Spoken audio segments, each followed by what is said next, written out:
आज मी तुम्हाला मस्त अशी कोबीची भाजी बनवून दाखवणार आहे। त्यासाठी बघा कढई गरम करत ठेवली आणि त्याच्यामध्ये अर्धी पळी तेल टाकून घेऊया आणि तेल गरम होऊन देऊया। छोटा 1 चमचा टाकायची मोहरी, छोटा 1 चमचा जिरं, त्यात टाकायची थोडीशी हिंग पावडर, त्यात टाकायची आपल्याला कढीपत्ता, त्यात टाकायचा एक मीडियम आकाराचा कांदा चांगला भाजून घेऊया। त्यात टाकायची आपल्याला हळद, मिक्स करून घेऊया। हिरवी मिरची, आलं, लसूण असं मी कुटून घेतलेलं आहे। 2 मिनिटं मीडियम गॅसवर परतून घेऊया। त्यात टाकायचं एक मीडियम आकाराचा टोमॅटो, ह्याला पण आपण 1 मिनिटभर परतून घेऊया। कोबी मी असं मस्त असं चिरून घेतलेलं आहे। आता हे मिक्स करून घेते। त्यात टाकायचं आपल्याला चवीप्रमाणे मीठ, हलवून घेऊया पहिलं।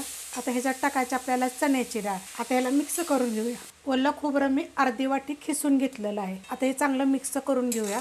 गॅस करणार आहे बारीक एकदम मी, आणि आता आपल्याला ह्याला ना वाफेवर शिजवून द्यायचं। बारीक गॅसवर बघा मी 15 मिनिटं ठेवलं होतं। एकदा मी हलवलेलं आहे, मस्त असं झालेलं आहे बघा। आपली आतली डाळ पण अशी चांगली शिजली गेलेली आहे, कारण तिला चांगली भिजल्यानंतर शिजायला चांगला टाइम लागत नाही, वाफेवर मस्त होते। ओल्या खोबऱ्याचा तर हा कोबी तुम्ही अशा पद्धतीने खरंच एकदा करून बघा, फक्त बारीक खिसा जरा। आणि जरी आता मी कशी हिरव्या मिरचीची केली, तुम्ही लाल मिरची पावडरची जरी केली तरी पण चालेल, चवीला 1 नंबर लागते।